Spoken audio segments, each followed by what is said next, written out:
Ladies and gentlemen, welcome to this week's Date Your Wife podcast. My name is Garrett J. White. I am your host with the most. How did I know you were going to... You're not even on a microphone. We can't even hear you, so just continue to talk and we will not listen. How did I know you were going to say the hostess with No, I said the mostest? host with the most. The hostess? So a lot of people have lots of advertising on their podcast. How you feel about this? That's some hot coffee. Well, that's the point. It's supposed to be hot. You know what? Why do you think? Why do you think a lot of people do this? Is recently I had somebody email me and they're like, "Hey, so and so wants to be a guest on your podcast," and I was like, and it was an agency or whatever, and I'm like, "Oh, okay, cool." I'm like, "We don't usually do guests," and then funny enough, I was like, "Oh, I know that person," and for some reason she actually has me blocked on social media, which I have no idea why. So I'm gonna decline any kind of a guest on my show, but I just thought it was interesting that she blocked on social media, but she wants to be a guest. Well, that's why I was like, her PR or whoever must have obviously just didn't know. But I was like... Is it in the hair industry? And this specific girl, I don't even know why she has me blocked, but... What is her name? Laced extensions. Laced extensions. Yeah, I don't know. I'm like... Yeah, that wouldn't work out because we're natural beaded rose. I know. All right. Well, anyways, we don't do ads here. There's a couple podcasts that came up recently here in the last couple of months that I was listening to, and they've got like 9 ads on every single one of their shows. And I get reached out to every single week by individuals across all of our shows asking if they can sponsor our shows. Can we give you ads? Can we do this? This show brought to you by Care.com, where you can find babysitters for your date night. This show brought to you by Keurig, You know what? Coffee Maker, and Starbucks. This show is brought to you by DKW Styling and Wake Up Warrior. Oh, maybe we are actually running commercials. Let's get started with the show. We are running commercials. We are. We are. We are. Okay, listen. First off, we're going to start off with a conversation about communication. But we're going to discuss first the name known as Susan. No, we're not. We are going to discuss No. Susan. Susan communicates a little bit different than Danielle. We like Susan a lot. Do they like Susan? They don't even know who Susan is. Why don't you give them a short rundown introduction to Susan? All right, because in our marriage, I am literally married to 2 people. One is Susan, one is Danielle. Apparently, I have multiple personalities, but 2 very strong. One's Susan, one's Danielle. And it was interesting because like so I have a salon in Laguna Beach called DKW Styling. And when I hired like 2 or 3 people at one time, and I was like, you know what, guys, we're having a mandatory business meeting at Tortilla Republic. It's just mandatory. But really, I just wanted to like just chill and get to know them and kind of bond and whatever. So shut up. So everybody like experiences me like one way, like I'm super like da da da da da. Because in the salon, I'm just like, this is a mess, clean it up. Da, da, da, da. And I don't have a problem with being like. Not on it. Yeah, just on it. Like okay. like sweet but direct. Mm-hmm. So anyways, people experience me very like focused, and which I am, but I like to have fun too. So anyways, I just wanted to like get to know the girls, but not only that, like I wanted them to feel like they could let their guards down with me a little bit and have like this show is going to be on communication, so I wanted them to feel like they could just like communicate with me, and it was like I was like a friend and a boss and whatever. So I take them out to Tortilla Republic, and they're all having a margarita, and the first thing I ordered was a line of shots, and they're like, okay. And so, you know what, though? Sometimes when you have, like, a drink or 2, it kind of opens you up. But then if you take it too far, you just take it too far. And so Susan is the character that they – actually, Stacy named me Susan. Susan is, like so I'm, like, a lightweight. So pretty much, like, 2 drinks, That's a good Danielle. 2 drinks is still Danielle. 2 drinks is Danielle. 2 drinks doesn't matter. Yeah. Shots, glasses of wine. Anything after 2 drinks is Susan. 1 Long Island, still Danielle. Yes, 2 Long Island, Susan. Halfway through number 2, Susan appears. Tell us about Susan. So Susan. What's the game? Susan throws champagne glasses in 5-star restaurants and smashes them on the ground. I don't know. She does. I get silly, and then I'm always like, I don't know. You're funny. Like you actually I'm really end up witty and funny, but then we end up on the beach and we lose your high heels and you're doing sand cookies. Well, that is like doing snowmen, but only in the sand. Yeah, Susan sometimes comes out, but anyways, but Susan's not that crazy that way though. Like what I mean, like that is that's like I'm like Susan's more than just sand cookies. This isn't sex show, Garrett. It's Listen, there is communication. sex with Susan and there is sex with Danielle. These are two Both are- radically both are different good. experiences. Both They're are both really amazing. good. They're both amazing. One is faster and one is slower. QQ is with Danielle, We're talking about communication, hon. We're on which the is show. sexual communication is communication. I feel like you're trying to skip the show of communication. Always bringing it to sex. All right. Anyways, always going there. we'll turn But this anyway, turn so this show. turn this around. So Susan is a little bit more free spirited. Do I have a Susan? Do I have a Susan in me? You know what? Do You're, I have a Bob? You I know actually what? have Johnny. Let's call him Johnny. Do I have a Johnny? I don't know. I I have don't. Garrett and a Johnny. Is there a Johnny in me? You. That sounds weird. Is there a Johnny You know what in though? me? Like, I don't know. I hope so. I hope there's not a Johnny in I me. mean, I hope so. Oh. I don't know where we're going with this show. I Okay. don't know. Literally, is there another personality in me besides Garrett? Is there Garrett and then there's Garth? You know what? You are Garth and you're, Garrett. It's like Darth Vader, You're a but Gemini. Garth. You're a Gemini, so I've Okay. always felt like you've always been very true to the Gemini two-face. Like, it was always like, I am ooh, two-faced. Is it happy fun Garrett, or is it like I'll rip your face off Garrett? Okay. And there's very What do you much, call rip your and face off, yours Garrett? is rip your face off Garrett. That's it. That's his whole name. It's just Do you direct want to to the call point. him like Ripper? No, no, stripper. Stripper Ripper. I don't know. Maybe we'll call. Okay. What should we call him? Garth. No. No? Garth Vader. Garth Vader. Schmarth. Yes, Garth Vader Call is his him name. Darth. Darth. No. No? Okay. Anyways, there's this other Dark version Garrett. of me. There's Dark Garrett. Dark Garrett? Dark Garrett. And there's Light Garrett. Yeah. So Dark Garrett can actually be very productive, but Dark Garrett can also be not productive. And same with Susan. Don't give Susan shit. I know. Susan and Dark. But here's a question. Can Dark Garrett and Susan exist in the same They place? cannot. No. They cannot. They cannot. So when you go to Susan, I must go to Garrett. You always have to be Garrett. And when I go to Dark Garrett, you must stay in Danielle. Yeah, because I got to really reel If her one in. of us is not in Dark Garrett or Susan, is there attraction that exists between simply Garrett and Danielle, You know or is what? it the dynamic of Susan and Dark Garrett that actually I think brings we about the both spice? I think that we both like both sides of each other. Like, I think I like both sides of you. Yeah, I know you do. But I also like both sides of you. I like that you can No, be literally, I like I, both sides. I of you. know. It's not that weak, Garrett. God. So, anywho. Do you know people in the comments, I was going and reading them, they say I'm a dick. Yeah, And you know what they say I'm a dick for, though? They say I'm a dick because they say I cut you off all the time. you do. I do? I Do you feel like I cut you off all the time? yeah, yeah. Yeah, probably. I don't know what to say there. All right, there's nothing to say. I Here's think what I you can... I think you like to antagonize me a little bit. And For you think sure. it's funny. I like to poke the little Susan. I think you. I like to poke your little Susan. We're not even drinking, and the show's already like funny as shit. Okay. It might only be I funny did- to us. I No one did- else is I did laughing. have one shot. Just All now. right, man, that was like 5 minutes ago. I Nobody's know. like, that's not impacting anyone. It's not. Or maybe it's Okay. the coffee. I got some magical coffee. I don't know.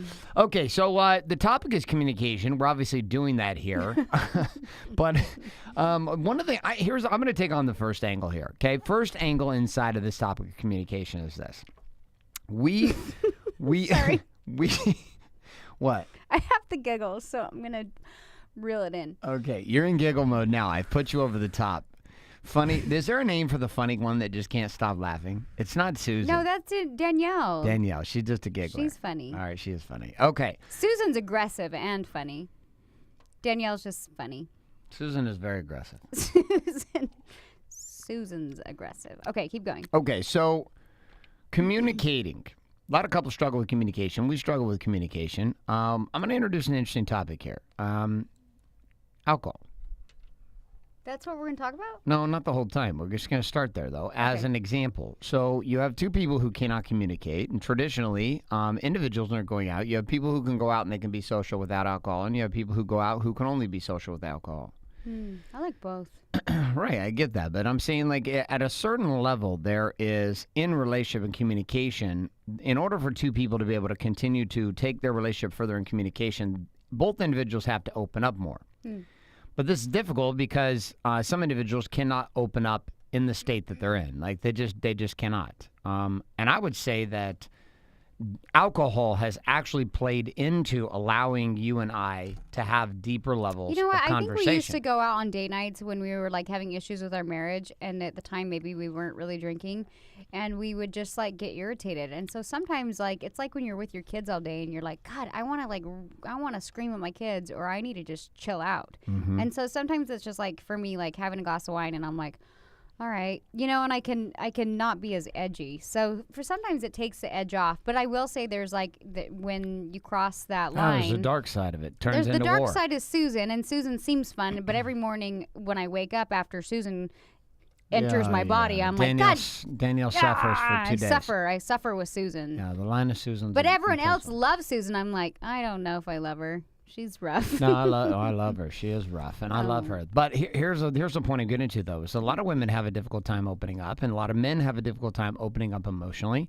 And often, and sometimes, the only way that they can open up is to actually use some type of Did support you know there's some to open couples up. that like they're like, ooh, they have a hard time like even having sex without drinking? And I'm just gonna put this out there because we're on the topic of communication. There are a ton of couples who do not have sex without drinking. I know, and you know what's so funny? I actually, good sex to me is I'm totally sober. I know you love Seriously? Susan. Yes, like I know you love Susan's Susan. sex is great. Yeah, it's more for you. It's But porn star. It's a porn star. It's fun. But like for me, sober sex, like I could have a glass of wine, obviously. That's not gonna do a ton to me. But honestly, sober sex is way better. I don't know. I have to like it's really a lot better. Do you have better orgasms when you way are better. sober sex? Yeah, like, and everybody knows, like, if you're really hammered, as a girl, I've talked to many women, if they're super drunk, we can't get off. No? Nope, you can't. Whereas guys, like, you can get off. I notice it takes you longer. It does take me extremely longer. But women, like, I've talked to multiple women about this. I'm like, if you're too drunk, can you get off? They're like, never. And I'm like, and that's where I've kind of come to with myself. Like, if I'm at that point where I know I'm too drunk, I'm being very open on the show, by the way. But if I am, I kind of go out of my way to like, because I know you love, we'll call her fun Susan, whatever. But I also have fun in like almost like playing that role. That role sure. with Susan, right? And so and it's but I don't even like, I don't really care if it's not beneficial for me that night, if that makes sense. It's more fun to just like have fun. But good sex for me, I'm pretty sober, to be honest. Okay. So like like Tuesday night sex is really good. Just saying. I get it. It's like it seems like very plain Jane and traditional, but like, it never fails. Is your orgasm much better? Way better. Okay. So but the point I'm getting to with the communication side, which I think you're hitting on really well here, is at some point there's a line that can be crossed, but there's also a line that must be crossed for individuals to get into a place of communication. We're just saying the alcohol is one piece that some couples use. What are some others? I mean, because you think about this, you think about where we were raised. To enter into communication. Yeah. Well, when we've talked about this on some of our other shows, but like forever, Garrett and I we'd try to have a conversation about tough things. And what would happen is we'd both get so heated that nothing would really, like, we would just blow up, and then the next day we would just kind of like, those feelings would calm down, but we were both scared to collide again, because every time we'd collide over the same issues and then blow up, and it just felt like this weird circle over and over and over again. And so Garrett forever was like, we should do therapy. And I'm like, fuck you, I'm not broken, I'm not doing therapy. And I was really stubborn about it. And I was like, I'm not doing it. You work on yourself, and like, I'm good. Right. And then finally, when it was this place where I'm like, I'm not happy, and divorce actually is kind of in my mind right now. So I don't feel good about closing the door unless I feel like I've literally like done everything. And part of it was therapy for me. And that's when I kind of surrendered, and I was like, let's do therapy. And so for me, therapy was really, really interesting, because I thought, I don't know if I was like afraid to be exposed, or a lot of people are scared to share their problems in fear of being exposed, only to realize that a lot of people have the same fucking problems. Right. And so most people have the same problems in different variations. And so we go to a therapist, and what happened with me when we went to a therapist is I felt like I finally had a sounding board, and I felt safe to share things where I felt like, God, we have another person in the room. If he blows up this quick, then like, oh my God, she's gonna at least be sympathetic to me. And so it happened. Like, I was able to like approach how I was feeling, and I wasn't trying to trigger you, but I was trying to say how I was feeling, or vice versa. But you tend to show your emotions more so than I do. It's not to say that I don't feel those things, but I don't show them as much as you did, or I don't flip my lid as quickly as you do. Right. And so you would get triggered quicker than I, and then I felt like the conversation was nothing was nothing was progressing forward. And so for us in communication, having a therapist and be able to have a sounding board, I felt like we pushed the threshold of communication, and we were able to see results. And Garrett and I don't do things slow. We were like, wow, we saw results after like 2 sessions. And so most people maybe go to a therapist once a month. We were going twice a week for like 6 weeks. And it was like the speed sessions. And then we kind of got to this place where I felt like we had kind of turned the corner. And that was so huge in our marriage to be able to like turn that corner. And so the corner was communication. Yeah, and so, but it was communication on a healthy level, because it was like we were able to work through some of our shit together. And so I felt like it was very beneficial. But I will say, in relationships, if communication gets past the point of like you're no longer mad anymore, that's a scary place to be in too. And we've talked about that in some of our other shows, like when you're just kind of numb and you're like, I don't know if I care anymore. You know what I mean? And that's a scary place to be in too. I don't know if we ever went to that place where we were just like calm and like, I don't want to fight anymore. Like I think we were there a couple times. Like we weren't there for long periods of time, but we were definitely there a couple of times. So what I'm hearing then is that there's 2 sides, right? You have alcohol as a strategy, but that's really only going to get you so far. And then you have this other strategy, which is a form of also release, which is a game of safety. People tend to feel a little bit safer. Their guard's a little bit down. They have a glass of wine. They have 2 glasses of wine. The guard goes down. 3 glasses of wine. People get ridiculous. 4, they start fighting again. That's the thing, is like when you go past too many drinks, then it can actually backfire. So you might be able to have 1 and be able to just relax and let your guard down. But then you have the angry drunk that can be even worse than like sober somebody snapping. Do you know what I mean? Yes. It's no good because you're under the influence, and then it goes sideways fast. So it's an interesting catch-22, because here's the thing. Like me and Danielle were raised in the Mormon faith. That's not something we practiced the last decade. But there's this path inside of that was very difficult for us to find a way to be able to communicate.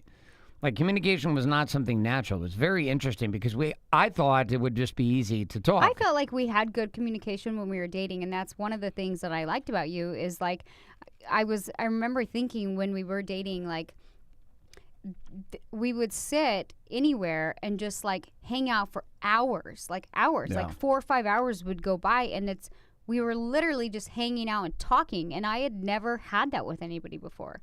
And I'm kind of a quiet person, and so I just was like, that was just something that I'm like, wow, like I can sit here and like I feel so comfortable with you and have that open communication. So I would say it was definitely, we definitely had the communication in the beginning of our marriage, but I think then when we lost it is when things got a little spicy. When do you think we lost it? Well, and I've shared this before, like I think that men get married and all of a sudden and women the same thing, but you snap into this role of like, I have to have life figured out right now. I'm married, I have a kid, whatever, I've got to be ultra focused. And what happens is you lose the connection in your relationship because you think like, I'm just going to grind for like 5 years, and in that 5-year span, you lose that connection that you had with that person that you wanted to spend your life with. And so and then it's hard to build that back up. And I think that's kind of what is different about us is like, I got married at 20. We were young, and it was like, I was 27. And even in the Mormon culture, like people are like, oh my God, like I'm 35 now, and people are like, oh my God, like you're still really young. But like in the Mormon culture, when you're 20, it's like the standards are different, and it may be like this in other Christian-based cultures or whatever. But it's like you're expected to like just have life figured out. Whereas like in Orange County in Southern California where we live, like where I'm at 35, where most 55-year-olds are at. Yep. Because I like had kids, and I got my trade school done, and I got everything, all my ducks aligned. I got married, and like I just started the game super young. And so I have a lot of experience with just life in general. But I think we spent a lot of time in our first 10 years of being married of just growing up. Yeah. Where you watch a lot of individuals that we know now who didn't get married until their early 30s and played the single game all through their 20s and didn't deal with a lot of that. They had totally different experiences. They got to discover themselves and do all these things. There was some downside to that, obviously, too. And being in that place, which is getting stuck in your patterns. But I think a lot of what happened for us was we were both growing as individuals and having to re-choose each other as a couple over and over and over and over and over again. And that only comes through communication. But I'm sitting here thinking, I remember in our Vegas house when we moved to Las Vegas with my first company, that I'd launched back when we first got married, and I seriously can't even remember. Like, I can't even remember, like, coming home. I was so focused on work. Yeah. I don't even, I literally hardly, like, remember. I remember you, but I hardly remember you. I remember, like, when we were first married, it's weird because we didn't have kids. And it's interesting when you have kids, like, all of a sudden you feel like you need to have, like, more of a structure or a schedule. And you got to be home by 6 and you got to take them to soccer and you got to la la la. And it's interesting when we were first married, we just both kind of grinded and worked. And I remember I'd work till like 7 or 8 because I knew I'm like, he's not going to be home till 9. But at the same point, we didn't have kids. And so it was like if you got home at 9, we could like hang out from like 9 to midnight. But I remember I'd be tired now by 10:30. I remember you working. Yeah, like I remember you'd be like so pissed and you're like, well, I'm going to bed. And it'd be like 10:30 and I was like, well, fuck you because it's 10:30 and you got home at 9:30. So I'm not tired. And if you'd like to stay, and you were like, well, if you want to come upstairs. And I was like, I don't, because there was no like quality time or connection or anything like that. It was just like, you're the wife. I work all day. Now you should be able to, now you need to come upstairs and we're supposed to have sex every night. And I was like, you can have sex with yourself because I don't know. We were just like slowly kind of drifting apart. And I think I was just like, no, I'm not tired. Why don't you stay awake with me? And you were like, I can't keep my eyes open. So it's like this balance of like, it's good to be focused, but at the same time, if you're that person that's like creating ultra focus, like we still both work a ton, but now it's like as part of our focus is our relationship. Our focus is taking time to do date nights. Our focus is family time on certain days. And you just have to have like moments of that connection or otherwise you're just lost. And I used to think that you had to have like a 9 to 5 schedule and like Garrett needed to be home at dinner at like 6 p.m. every night. And that's just how it is. And now it's just like, no, like whenever he gets home is great, but as long as we have our date nights and our family days, I feel like I have bits of time where we're able to kind of like continue to stay connected. And you can tell now in our relationship, it's like we kind of know our formula. And when we don't have time, we look at each other and I'm like, oh my God, like I feel like we haven't hung out in like a week, you know? And it's like, it's something, it could be like, a week. Yeah. And that's what's crazy is people like months could go by and then you're like, I don't know why I don't want to hang out with my spouse. And you're like, well, they haven't really been with you or you haven't really been connected or you haven't taken time to communicate for the last 3 weeks, you know? And then it can kind of compiles on each other. And then before you know it, you're like, I don't think I like you. Communication. Yeah. Time, communication. It's all good. So you've got to have a decision. We're going to wrap up the show because we're actually heading on a date. Now we've got to go pick up another couple. And we're going to meet another couple. And it appears we have a single girl coming with all of us tonight, too. So anyways, there's a lot of us going out. Oh, you have something on that? You know what I was going to say? Like, make sure, because I know it's funny because Garrett and I move so much. And we moved to new places, and it's not like we had like our high school friends and our college friends and our work friends. Like we moved so much, and so you know what was good about that? As I'm thinking, we went out with each other, and I for a while I was like, we have no friends, but it was good because our relationship wasn't great. So when we had date nights, I think a lot of couples, and I know in my experience, I know my sister in her last marriage, she would always be like, hey, do you guys want to go out? And I was like, it was weird that they were always going out with another couple, like, and they were never alone. I was like, that's so weird. And so for us, when our marriage wasn't great, people will say, oh, we're spending time together, but are you spending time together alone? And so that really helped our relationship, is not only having date nights, but having date nights exclusively with just one another. You know, like at least one date night a week, just exclusive, at least. And if you do 2 date nights a week, maybe you do a social thing, whatever. And Garrett and I were even saying this week, I was like, oh my God, like we've had 3 date nights this week, but they've been social events and with other people. And so I'm like, oh my God, like I seriously just want to, like, tomorrow, like on Monday, I'm like, I want another date night. I want to like Netflix and chill. I don't want to go with any other couples. I want to like have dinner with you and talk with you and connect with you and relax with you. And I don't want to be social. So I think it's important in marriage, if you're that couple that's constantly going out and that you feel like you have another function, or you have another you have some friends that are like, hey, you want to go out Saturday? And it sounds so fun, but sometimes you have to be like, no, I just want to hang out with my wife this weekend. And so like Garrett and I this week, I was like, oh man, no more. Next week, no, just me and you know. We had to lock it down. We had like family in town, and we had like Europe, and we were gone for a week. It was just like, I feel like we haven't had like a ton of just like us time. Yes. So anyway. But we're going to end this show. We're gonna because we gotta go pick up friends. All right, so here, as we said, don't go out with friends. Well, no, now we're I gonna just go pick wanted up our to say, friends. like, people will be like, I have date night all the time, and I'm like, but do you have date night exclusively without kids and have a babysitter, where it's just you and your wife, and you go out just you two, and not just you two in a concert or not just you two in a movie, like you two in dinner and hang out and communication, because you'd be surprised how much that actually does for your marriage. You don't realize that this is probably the first time in 2 weeks that we haven't gone on a date night with just you and I. That probably has not been the case in a year. I know. Like this is But I'm realizing that the fact that we thing. always go out alone is abnormal. Most people go out with couples. Other people. We never go out with other people. We're always like, no. Obviously not never, because Seriously, we're doing even it again before tonight. Europe, we went out with your. We went out with Todd and his wife. Yeah. Oh my God, we need to. Holy no shit. more. We don't want We've done friends. straight. No more friends. Don't friend us. Fuck friends. No more friends. I mean, I like You having fuckers. friends. There was a I'm just point. kidding. There was a point in our date nights where I was like, I kind of want to go out with friends. I feel Yeah. like, because I felt like our relationship was pretty good, and I was like, wouldn't it be fun to go out Have with fun friends? with some friends. Now we're Let's go kind of friends. in this. Now We're we kind need of in to- that phase. But now we're in that phase, but we also need to I feel like one date night needs to be you and I for Yes. sure. Once a week, you and I. Can you commit to this? I am 100% committed to this. Sweet.